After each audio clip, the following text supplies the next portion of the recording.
Battle Royale has been the leading genre in gaming the past year. What's going on, guys? ShadowNinja here to talk about the future of Battle Royale. This past year, games like PlayerUnknown Battlegrounds and Fortnite have taken over gaming in general, especially Fortnite. However, in games tend to die down over time, especially after the releases of other titles. So with the fall release for 2018, it's going to be interesting for games in the Battle Royale genre, especially Fortnite. Battlefield 5 and Black Ops 4 are attempting to challenge Fortnite's throne as the king of Battle Royale. Now this discussion is going to be talking about what Battlefield 5 and Black Ops 4 may bring to the Battle Royale genre, but at the same time discuss the problems these games are facing since hopping on the BR hype train.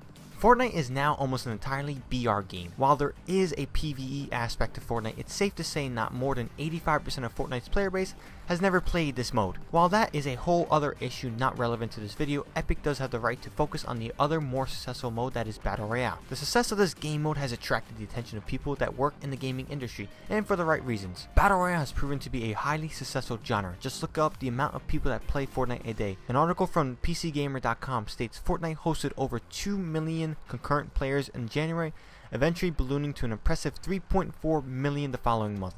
While these numbers are only gathered information from PC side of things, they are impressive, especially when looked at from a business perspective. The amount of money made is also unbelievable. Another article, this time from TheVerge.com, states Fortnite generated 296 million in the month of April across mobile, console, and PC platforms. This amount alone is great. Honestly, it's great for a game in general.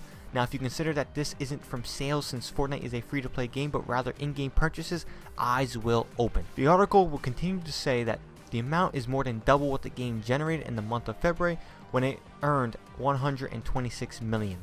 This amount is going to open the eyes of publishers like EA and Activision, who both had a history with very shady monetization methods. But if we say that Epic makes 250 million a month and times that by 12, then Epic would make $3 billion a year from Fortnite. Who doesn't want a piece of that? Now, I'm not saying Battlefield 5 and Black Ops 4 takes on Battle Royale is bad. We have yet to see them in action, but there are things about these titles I will talk about that is bad. The potential competition is good for the genre, and while I'm not a total fan of the BR genre, I do enjoy it and I am very interested in the new takes of it. For all we know, I may fall in love with the BR genre because of it. So looking at what we know on Battlefield 5, and that is not much at all. Seriously, we know nothing really except that it's going to be a playable mode in the game sometime after launch. But even though that sounds bad, especially with the release of the game coming in October, Battlefield is in a position that no other game is in when it comes to Battle Royale. One can argue that Battlefield is the father of the Battle Royale genre, and hear me out on this one. Battlefield has been a franchise since the beginning, putting large-scale battles front and center. Their work has arguably made Battle Royale possible. So even though we know little about Battlefield 5's Battle Royale, it is safe to say we are getting at least 100 players, some form of vehicles, and a very large map. But this is DICE that has made Battlefield what it is, and from reports it seems that DICE isn't working on the Battle Royale mode. An article from comicbook.com states DICE community manager Ben Walker, who confirmed via Reddit that the mode is being helmed by a different studio entirely. This is both good and bad. It's bad because if you remember Dune 2016, the single player was great, but the multiplayer was god-awful, and that's due to the fact that it wasn't done by ID Software, who did the work on the single player. So things could go very wrong, but this is not the first time EA has shipped another part of one of their games to another studio. In EA's Star Wars Battlefront 2, 3 studios worked on the game itself. While the game received very harsh backlash for its microtransactions, the gameplay at its core was done very well. Battlefield's engine, the Frostbite engine, is very well suited for the Battle Royale genre. Also, I feel that it's best that DICE focuses on its multiplayer and let another studio focus on Battle Royale, so there is hope for Battlefield 5's Battle Royale mode to be an experience similar to its standard multiplayer mode. Black Ops 4, on the other hand, is in a very skeptical spot for me.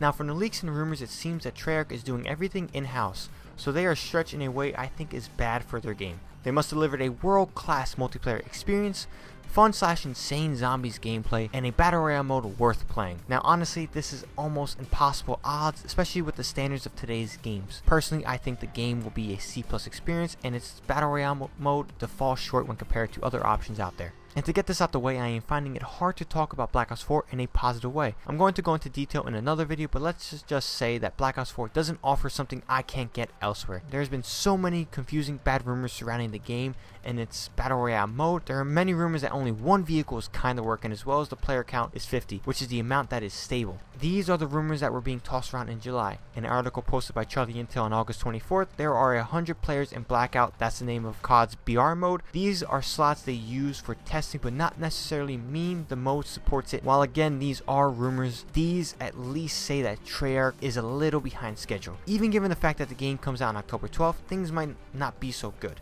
A good example is because a large-scale mode like Battle Royale wasn't a thought when they created the engine over 10 years ago. One salvageable thing about COD's Battle Royale mode is that it will certainly have that COD style of gunplay that is always present in each installment in the franchise. Now this is going to wrap up the video, and before you guys start mentioning other Battle Royale titles in the works, I decided to pick Battlefield 5 and Black Ops 4 since I feel that these games will be the most accessible to gamers on all platforms. Only time will tell if these two games will live up to the hype with their Battle Royale modes. Hope you guys enjoyed the video. If you guys did, don't forget to drop a like and subscribe to the channel for more from me. Until next time, ShadowNinja here, and I'm out.